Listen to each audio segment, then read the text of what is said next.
আজিৰে পৰা লোকপিয়লৰ স্বগণনা আৰম্ভ হৈছে। আজি 2 তাৰিখ।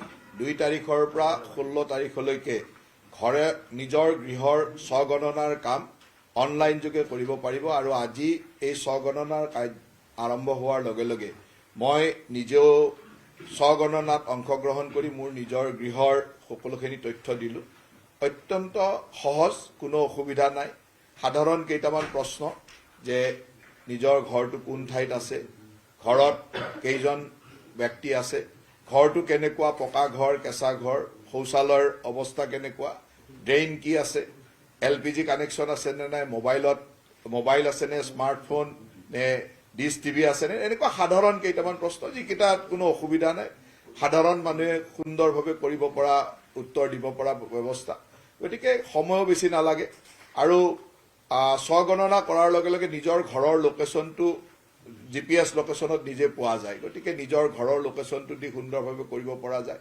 গতিকে মই স্বগণনা প্ৰক্ৰিয়াটো খুব সুন্দৰ হৈছে। মই গোটেই লোকপিয়ল ব্যৱস্থাটোৰ লগত জড়িত সকলোকে ধন্যবাদ দিছোঁ যে এই ধৰণে এটা সুন্দৰ গণনাৰ পদ্ধতিত আগবাঢ়িছে। আৰু আমি এই যি গণনা প্ৰক্ৰিয়া, এই গণনা প্ৰক্ৰিয়াত প্ৰতিজন নাগৰিকে অংশগ্ৰহণ কৰিব লাগে ভৱিষ্যতৰ ভাৰতখন সুন্দৰভাৱে নিৰ্মাণ কৰিবৰ কাৰণে। কাৰণ এই লোকগণনাৰ প্ৰক্ৰিয়াৰ পিছতে ইয়াৰ তথ্যৰ ওপৰত ভিত্তি কৰি আমাৰ ভাৰতবৰ্ষৰ ভৱিষ্যতৰ পৰিকল্পনাসমূহ হয়। গতিকে আমি অসমত যেতিয়া এই লোকপিয়ল হ'ব, লোকপিয়লৰ সময়ত গম পাম কিমান ঘৰ, কেনেকুৱা ধৰণৰ মানুহৰ অৱস্থা, প্ৰতিজন মানুহৰ তথ্য আমালৈকে আহিব বা চৰকাৰৰ ওচৰলৈকে আহিব। আৰু চৰকাৰে সেই ধৰণৰ ভৱিষ্যতৰ পৰিকল্পনা কৰিব পাৰে। সেইকাৰণে প্ৰতিজন নাগৰিকৰ এইটো এটা ৰাষ্ট্ৰীয় দায়িত্ব। এই দায়িত্ব সকলোৱে পালন কৰিব লাগে। মই এই চেগতে আপোনালোকৰ মাধ্যমেৰে সকলোলৈকে আহ্বান জনাইছোঁ যে এই স্বগণনা প্ৰক্ৰিয়াত সকলোৱে অংশগ্ৰহণ কৰক।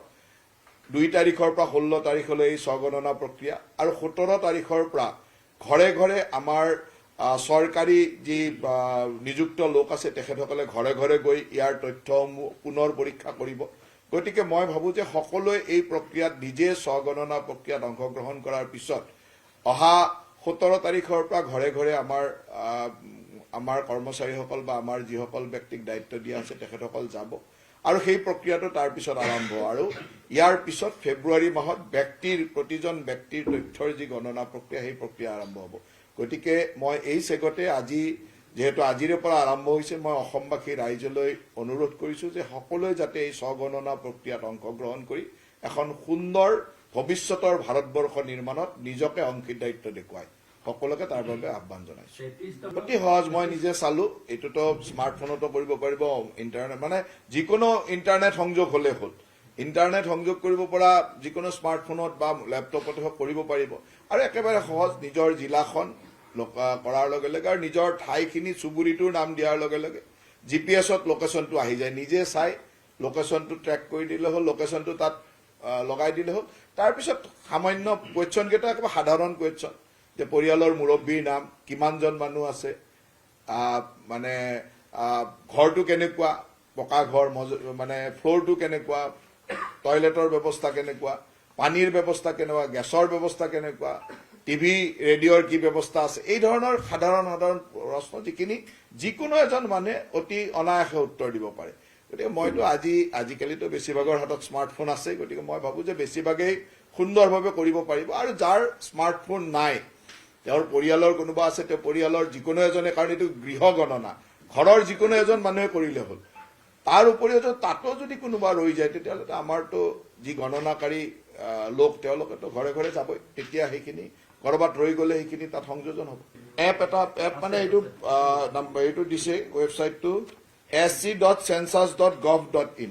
তাৰ কাৰণে হয়তো কিছু ৰেহাই থাকিব, সেইটো এতিয়ালৈকে জনোৱা নাই। কিন্তু এতিয়া লোকগণনাৰ ব্যৱস্থাটোত এইটো থাকিবই। বানবিধ্বস্ত অঞ্চলৰ কাৰণে সেইটো তেওঁলোকৰ যিটো ৰেহাই বা তেওঁলোকক কিছুদিন আগবঢ়াই দিয়ে, সেই কামটো থাকিব।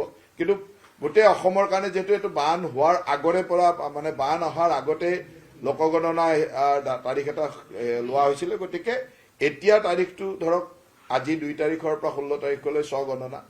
যিকেইখন জিলাত, 4খন জিলাত বানবিধ্বস্ত অঞ্চলসমূহত কি কৰিব নিশ্চয়কৈ আয়ুক্তই নিশ্চয়কৈ জনাব। এই সম্পৰ্কে তথ্যৰ গোপনীয়তাটো চাওক, এইটোতো আৰু অনলাইনৰ তথ্যটো গোপনেই, ইয়াততো আৰু পাব্লিকলি দেখা পোৱা নাযায়।